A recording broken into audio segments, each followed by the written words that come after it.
We interview corporate defense law firm leaders, partners, and legal consultants.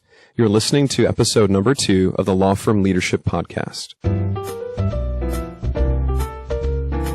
Broadcasting from Kansas City, this is the Law Firm Leadership Podcast. In each episode, you'll receive actionable ideas and hear personal leadership stories of the top corporate defense law firms from around the United States. Enjoy a front row seat with law firm leaders, their partners, and legal consultants as we discuss life and leadership.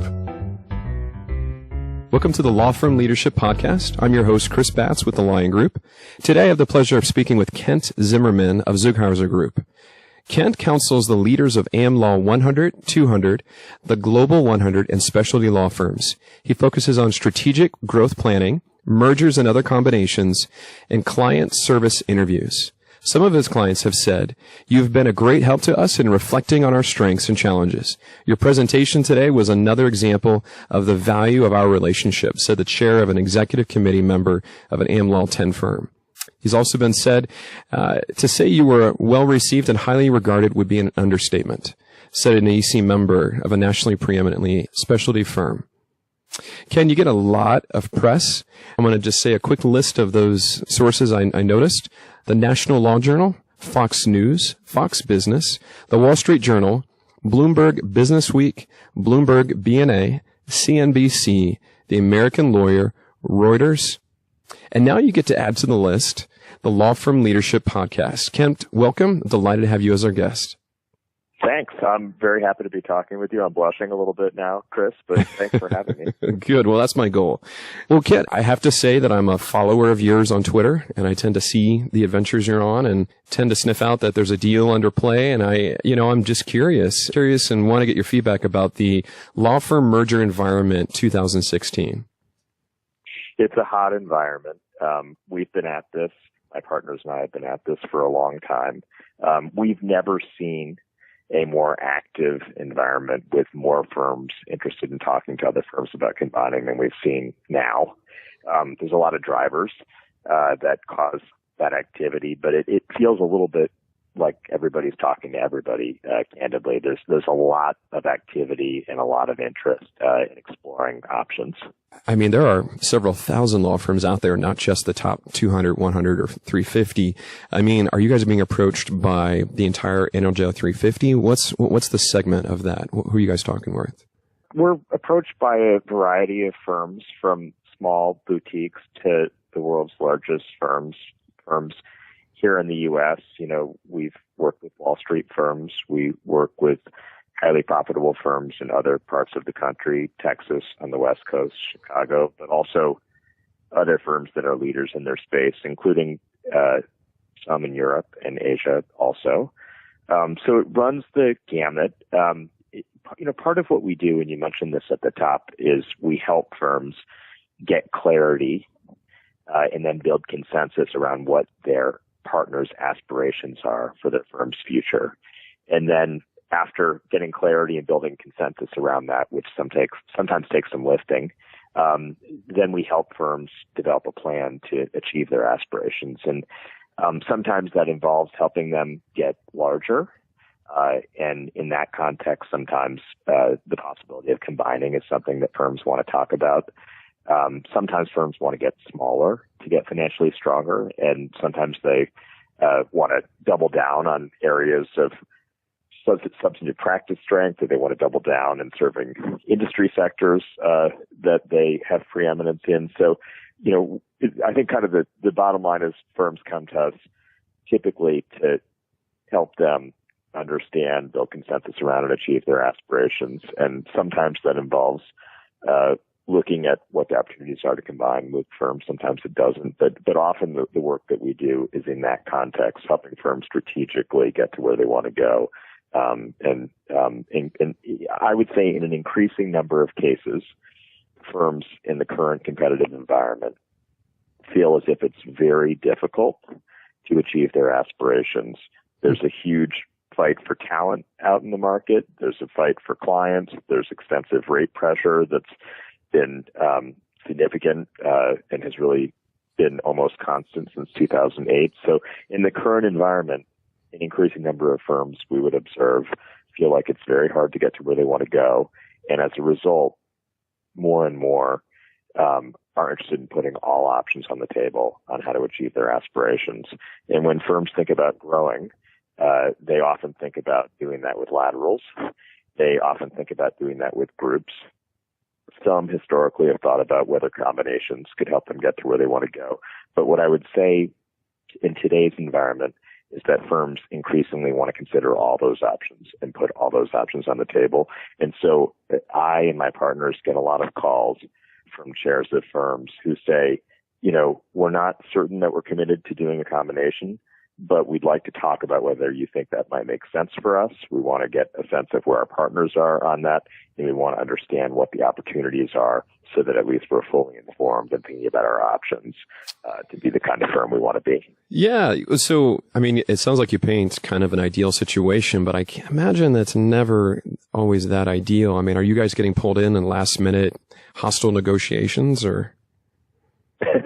Sometimes.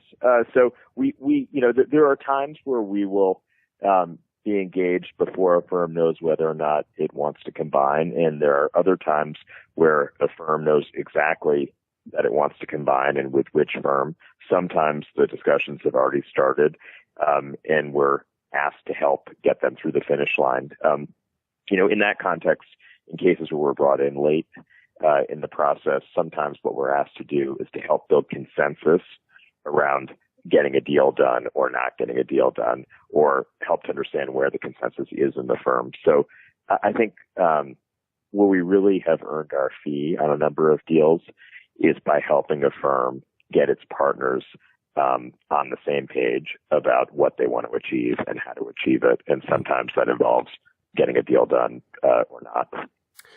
Yeah, I can imagine how critical that is with lots of partners at the table. Let me ask you the question. So I don't know if you can talk about what's on your table now, but this year, you mentioned a couple firms, particularly, I think it was Andrews Kurth was a big one this year. Would you mind talking a little bit about how that went down, or Sure. It sounds like a critical play for Andrews Kurth. So, we've helped our clients complete a number of deals this year.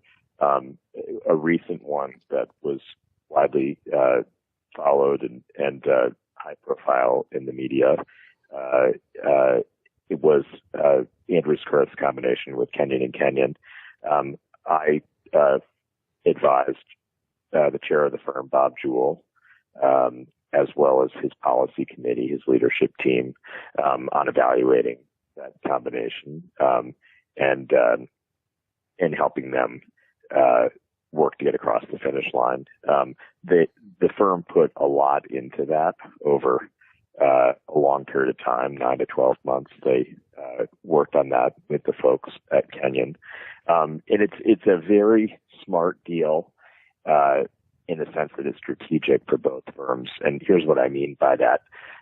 Andrews Kurth has great strength in a number of areas. They're widely known for their strength in the energy sector, but they also have significant strength in the tech sector as well as the finance sector. And with respect to the tech sector, the Kenyon deal was interesting because of the client base that Kenyon brings to the table, the quality of talent, which is very high, that Kenyon brought to the table, and the high stakes IP litigation for which Kenyon is so well known, both in New York as well as in other tech centers, Northern California, down in Texas and elsewhere. So that was an interesting strategic play that helped both firms accelerate the achievement of their aspirations to build preeminence in high stakes IP litigation, particularly for Andrews Kurth in the tech sector and other sectors. With deals like that, they get a tremendous amount of press, whether positive or negative. Does that make your job harder? Does it accelerate things to move it along? It's a good question. It does feel as if there's an increasing number of journalists who cover the business of law, and many do a terrific job on that front.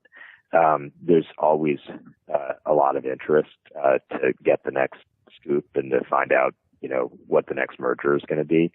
I find most of the firms I work with, go at a pace that they think makes sense for the firm. Often the pace is independent of how much interest there is from journalists. But I think the interest, in the media can be a good thing for firms, and is a good thing in many cases. It gives them, the firms, a way to communicate their aspirations, how they're achieving them, why deals add value, both to the clients as well as to the talent that the firms want to keep and attract. So I think, I think some firms are particularly savvy at working with the media to help them achieve their goals. It's good to hear that the media aren't necessarily demonized completely through that process. Yeah, well, listen, there certainly are some firms that are more media savvy, and some firms that are less media savvy. And, not every journalist out there is revered by every firm. Yep. But I do think that some firms do a really nice job in interacting with the media in a way that's in their best interest, their clients' best interest, their people's best interest. And I think that there's a lot of fine journalists that cover the space that really are, committed to being objective and telling the facts. And, not to say the journalists aren't monolithic and the firms aren't monolithic. But I think personally it's been a good thing for the industry that there's an increasing amount of media interest in the business of law. That's excellent. You had mentioned that you guys were a part of Hogan Lovells and then also a Polsinelli merger. Can you talk briefly about those two? Maybe some learning experiences from those. Sure. So, we did, advise, Hogan Lovells and their combination. I should say advise Lovells and their combination with Hogan. My partner, Peter Zeughauser, led our work on that deal. That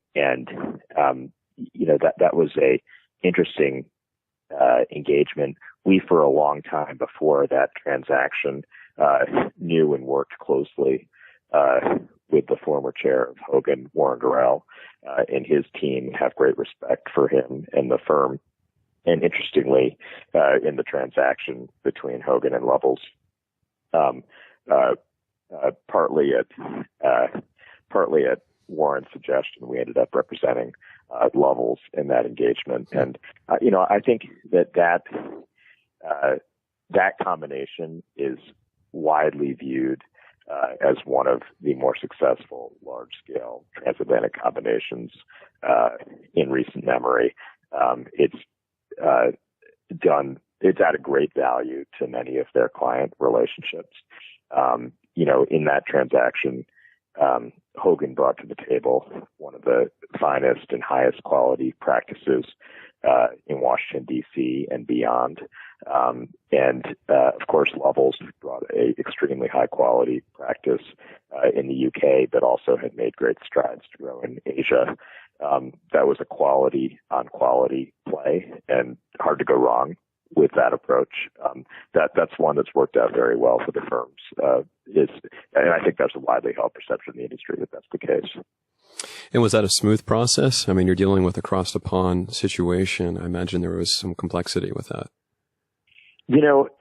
There was complexity, but it was a smooth process in the sense that there was a meeting of the minds among the senior-most people in the firms about what each firm's aspiration was, and what their strengths were. And, I would tell you, not just in that combination, but more generally, there's two common threads that we often see in successful combinations. And those threads are shared strengths and shared aspirations.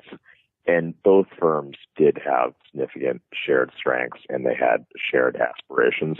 And so because of those common threads being present, because of the meeting of the minds between Warren and David Harris on the Lovells side, leader there at the time, I think it was a surprisingly smooth process compared to some that I've seen. That also, is overlap in a commitment to quality and a commitment to preeminence in the markets that they choose to compete in. And that was one of the, not a simple, no combination in my experience was particularly simple to get done. It wasn't simple, but it was smoother than some that I've seen. And it seemed like they really preserved the premium brand of what they brought together. That was impressive. They did. They absolutely did. And, they also invested very heavily in the integration process post-transaction. And that, I think, made a big difference in the success that the combined firm sees today. Yeah. So, moving on to Polsinelli. Now, this firm's been growing at an exponential clip, really been making waves in different cities. Even knowing that they're in my backyard here in Kansas City, I'm curious how they pulled off and how that went with, the firm that you mentioned, Novak. So I have a huge amount of respect for Russ Welsh, the chair of Polsinelli, as well as his leadership team, practice group leaders, office managing partners who I know there. I first started working with Russ and his team 6 or 7 years ago, maybe even 8 years ago. The first interaction was I was invited to speak at their partner retreat. That was shortly after their combination as a firm, so Polsinelli and Sugar combined. And I've worked with them ever since, including helping them to develop their strategy, embodied their strategic plan. So developed a vision, help the partners develop a vision, and help the partners develop goals to achieve the vision. And then since then have also helped them grow in a number of ways. And so the most recent combination that you mentioned was the combination between Polsinelli and Novak Drews. Polsinelli, widely known in the market for its strength in the healthcare sector, is if you read the industry publications in the health sector, whenever there are rankings or a qualitative look at law firms that advise the sector, Polsinelli is widely recognized as one of the strongest firms that serves that sector. And they've really built they grew out of Kansas City and have built a national practice that's quite successful and has a position of preeminence in the healthcare sector. More recently, though, they've chosen some other practices and sectors to grow and build preeminence in on a national basis, and IP is one of them. And so their IP group at the firm is led by a partner named Pat Woolley out of Kansas City, an extremely thoughtful and accomplished IP lawyer. And in growing their preeminence in IP, they were interested in building their strength on a national basis, including in some key markets, Texas, Northern California, among them. And so in this combination, they were able to accelerate their aspirations in that regard.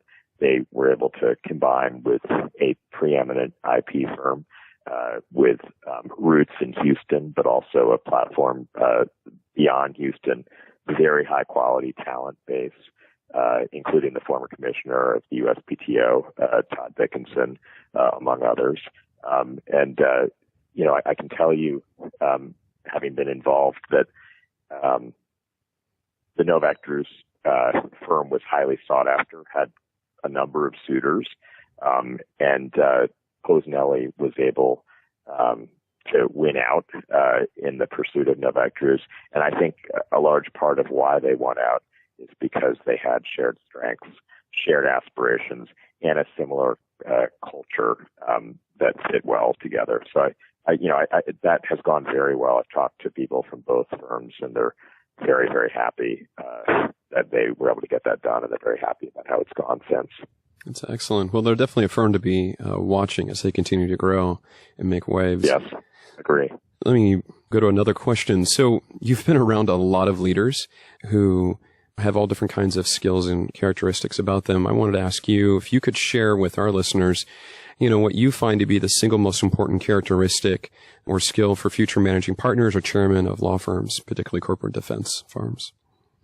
Yeah, it's a great question, Chris, and often depends on the firm what qualities are most important. And, as an aside, I would mention that part of our work in the area of management consulting with firms is sometimes focused on helping firms transition leadership from one generation to the next. And as part of that work, we often are focused on what the attributes are that partners think are most important in their leader. And the attributes vary that are important from firm to firm. One quality that I think is a common thread as I think through the most effective chairs that we've worked with, one quality that's important is that they are committed to developing a vision for what they want to build with their partners for the firm's future. And they're committed to a vision that differentiates the firm, lets it stand out from the pack in attracting and recruiting clients and talent that are most important to the firm. And they also are committed to the concept of developing a plan to achieve their vision. Most importantly, maybe they are committed to the concept of making hard choices in developing that vision in a differentiated position in the market. In other words, they are not the kind of people that say we could be all things to all people. We could be the best at every practice. We could serve every kind of client, but instead they're willing to place their bets. In other words, make some choices about in what areas they want to grow preeminence, knowing that they, like all organizations, are not going to have enough time or enough money to be the best at everything. So they understand the need to make choices in developing a vision and a plan to achieve it. I think a little bit longer answer, Chris, than you may have bargained for, but I think that's all really important in people who run law firms, especially in the competitive environment that we're in now. That's an excellent answer. Very articulate, and I appreciate it. People who are leaders understand the importance of what you're talking about, needing to be the captain of the ship, making things move forward. Let me ask, it may require another response, and maybe it's the same, but what words of wisdom do you have for law firm leaders in this current environment and economy? I know you see a lot of things going on, and you're advising your clients on how to navigate that. What are law firm leaders needing to hear almost prophetically about what's coming down the pike and how they need to position themselves? The definition of success is different for different firms. Everything is relative, so it's hard to give a one-size-fits-all set of suggestions to firms. But I guess what I would say is that it's really important as a leader of a firm that you clearly define where you want to compete. And when I say where, I don't just mean geographically where, but I also mean in what substantive areas of practice and sub areas of practice, and also what industry sectors you most want to serve if serving by sector is relevant to you. And so you want to define, in other words, you want to define the market in which you are competing, and I use market broadly to mean industry sectors, practice areas, geographies. You want to define the markets you're competing in a way that you can be preeminent in them. You can be a winner in them. And, the analogy, imperfect though, but an analogy is if you were playing a sport as a law firm, you can define the boundaries of the playing field. And so go ahead and define them carefully in a way that you're going to be successful on that field. Don't try to play on a field where you are fighting on too many fronts given what you have to work with and the team that you have to compete with. But define the boundaries of that field so that you could win on it. And that it kind of goes back to the point about needing to make choices about what you want to be preeminent and knowing you can't be preeminent in everything. A couple other things I'd mention. I think you want to look at some of the firms that you aspire to perform like and look at what they're doing. I know that if generally you look at the highest performing firms in the legal market, you generally find that they are making choices about what they want to be known for, and the most profitable firms are doing their best to build in areas that are less rate sensitive rather than building in areas that are more rate sensitive. They're they're realizing that they need breadth and depth in the areas in which they choose to preeminent. And so after deciding in what areas they want to be among the best, they're prioritizing the use of their time and their money to build in those areas that they've identified where they want to place their bets. So those are some of the things, couple others. I think you'll find if you look at the highest performing firms, they have a lower tolerance for attorneys that chronically, on a multi-year basis, underperform the firm's expectations. They also have a lower tolerance for practice areas and offices that chronically underperform the firm's expectations. And if anybody's listening to this saying, well, what are the expectations? I think step one is to make sure that as part of your strategic plan, you have clearly defined expectations of what it's going to take to become and remain successful in the firm, either as a lawyer or a practice area or an office. Those are some of the things that the higher performing firms are doing that the whole market can learn from. Excellent. Well, I appreciate a couple of things I want to ask you about now. It might be a bit more current news. I don't know if it comes up in, say, conversations over meals with your clients or drinks, but let me ask this. What's the sentiment about the elections now? Are you finding firms holding back, seeing who's going to take office? What are you hearing? You and I are talking the day after the second presidential debate held in St. Louis last night, and just a few days after the Trump tapes were released, in which he was speaking vulgarly about women in an interview with Access Hollywood. So that's the that's the context. So the people I've talked to in the past couple of days, I think almost everybody is hoping to just get past the election. Most believe that Hillary Clinton is going to prevail at this point, but not everybody. There, are a couple firms where the leadership is committed to the Republican ticket. Look at Giuliani.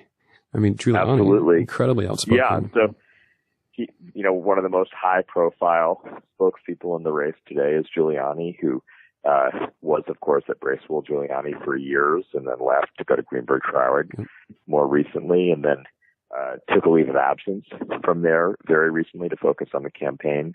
I think in most firms that we work with and we're familiar with, there's typically a balanced approach to politics. There, are some people in the firm who are on the left and others who are on the right. And in most firms, there's room for everybody. And I'm talking about the larger firms, in the AmLaw 200. If you look at, some very fine firms like, Melvany, you've got, very high level, partners who are, active on the Democratic side and very high level partners who are active on the Republican side. And the same is true, at Jones Day, at Greenberg Traurig and at other places. So, in most firms, there's room for a diversity of views, is the observation I would make. Switching to another subject, I imagine some of your clients are going to be affected by Brexit. What are you finding as far as engagements and conversations with your clients around that? I imagine it affects mergers, maybe? So, yes, I would say there's increased interest on the part of a number of UK firms in exploring opportunities to grow in the U.S., including through combinations. There is a level of uncertainty, as everybody who has done business with folks in the UK know. The current schedule is for the UK to formally serve notice on the EU that they're going to leave the EU, and that's planned for March of next year. So people have that kind of on their minds and on their calendars. My take is that there's both an increase in the number of UK firms that are exploring opportunities to grow in the U.S., and there's also an increase in the number of certain segments of firms in the U.S. market that would entertain a combination with a UK firm. There's a sentiment broadly that the UK is going to remain an important center of finance. It's going to continue to remain important because it's English law that controls the vast majority of high stakes transactions and litigation around the world. And there's also a sentiment among many leaders of U.S. firms that this may be a window of opportunity where it's possible to buy low, if you will. In other words, the UK law firm market is not overvalued at the moment, is the thinking of most people. And so there's a number of firms that say, well, maybe this is the right time for us to explore opportunities there. That's been my take talking to chairs, both in the U.S. and the UK. I've spent a lot of time in London lately because of the interest in that market and growing in the U.S. And I think you'll probably see at least one significant transatlantic combination in the next 12 to 18 months, maybe more than that. Yeah, that makes sense. Absolutely. I can understand people taking advantage of the opportunity. I wanted to bring this up. I knew I was going to have this call with you. And so I wanted to talk to you about an elephant in law firm world related to the balance sheet. So I have an auditor's background, accounting auditor's background, and I'd love to get your thoughts on unfunded pension liabilities. Is that something you guys are talking to your clients about? Is it a concern or a worry if water to recede and we have another 2008? It's a great question, Chris. It is a concern in some firms, particularly those that are interested in doing a combination and worry that if having an unfunded pension, could make them less attractive to firms that otherwise would be good fits to combine with. I haven't seen too frequently an unfunded pension be an insurmountable roadblock. There's creative ways to get over hurdles like that typically, but it is a concern in some firms that have them. I would say more and more firms are acting to address unfunded liabilities like that they may have, and sometimes they freeze them and find ways to shrink the liabilities. Other ways they find ways to get the liabilities off their books. Other times there's ways that they could balance obligations between the two firms. If two firms combine and one has them in a way that feels fair to both sides. So, they are a worry to some firms that have them, but they're infrequently an insurmountable hurdle, has been my experience. Yeah, curious. Well, thank you. I appreciate you answering that. Let's shift to a little bit more personal. Tell me, how are you consuming content these days? What are you picking up? What are you reading? Great question again. I am a heavy Twitter user. I know some people are, some people aren't.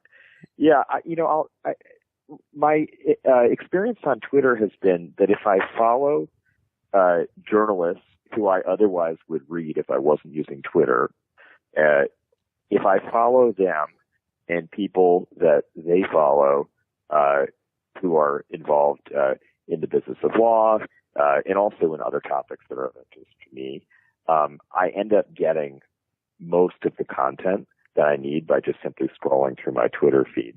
And I also like Twitter because it's something that when I have a few minutes, either on a ride to the airport or waiting for a flight or in between calls, and I want to kind of check in to see what's happening in the world, I can quickly scroll through my Twitter feed and spend 2, 3, 5, 10 minutes on it and get a pretty good sense of what's happening.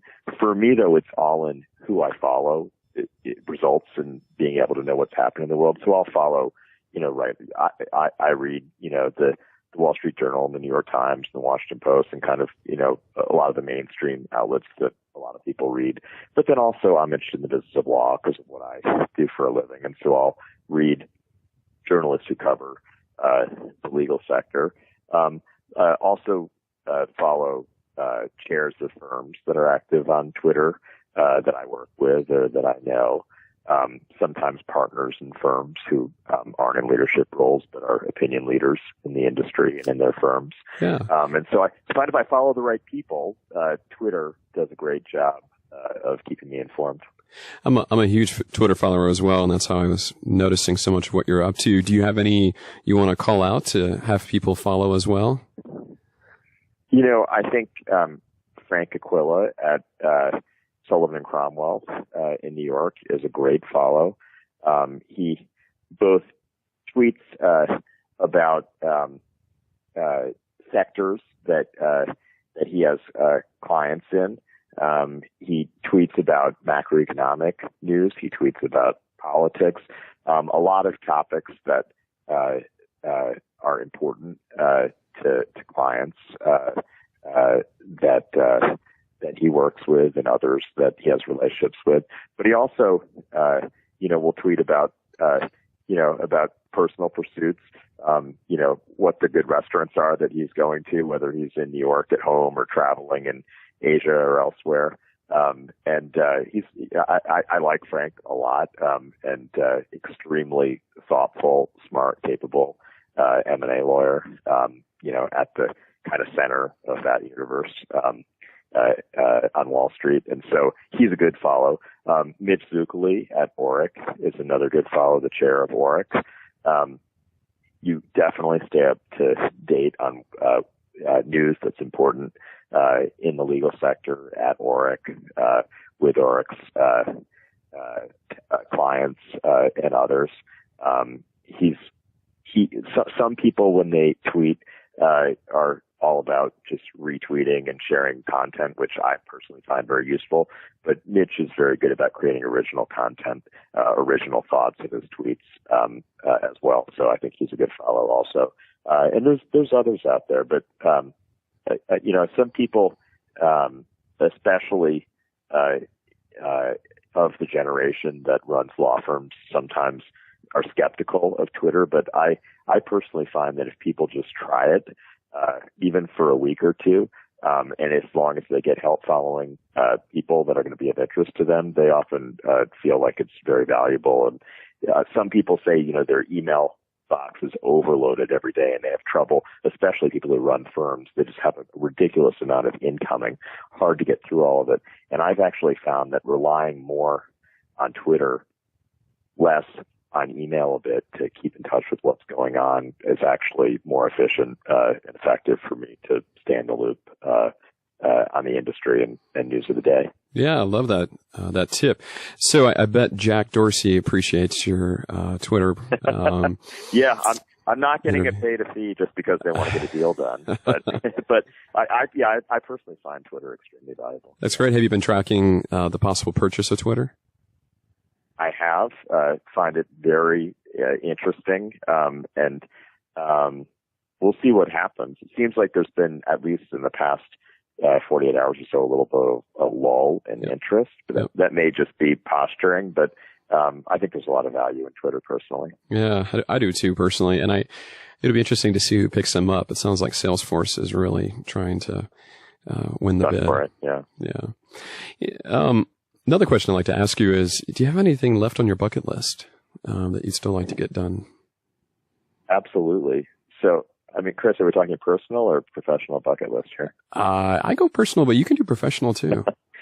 Personal, it might not be so exciting, but I do have some things. I want to go to Wimbledon one day. I grew up a tennis player. And until I was about 12 years old, I was convinced I was going to be a pro tennis player. And then reality set in somewhere along the way. But I grew up going to the U.S. Open every year. I grew up just outside of New York City, and I've never made it to Wimbledon. And so that's on the bucket list.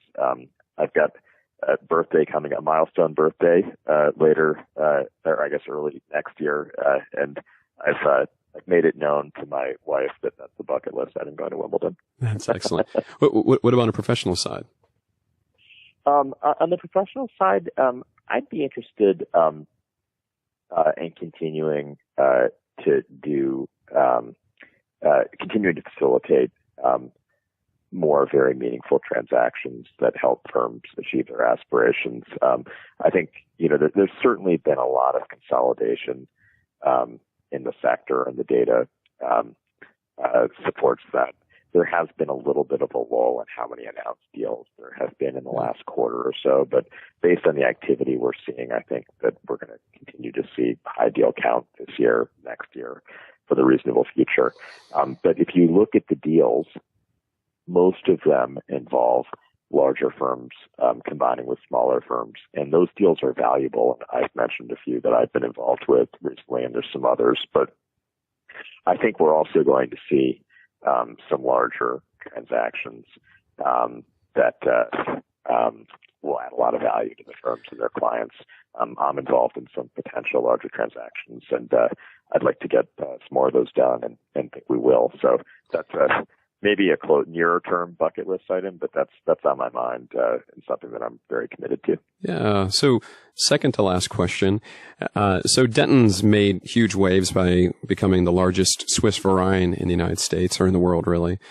Do you think the other firms are trying to compete as far as headcount in what they're doing? I'd love to hear your feedback on that. I know you've worked with very large law firms. So I do think that some firms are in a race for market share, and they view gross revenue as a proxy for market share, which I think is fair. And there are certainly some firms that see what Denton's has done, which is not easy at all to pull off. And some other firms say, well, wait a second, we're not going to let them, run away in a race for market share. We're going to try to keep up with that.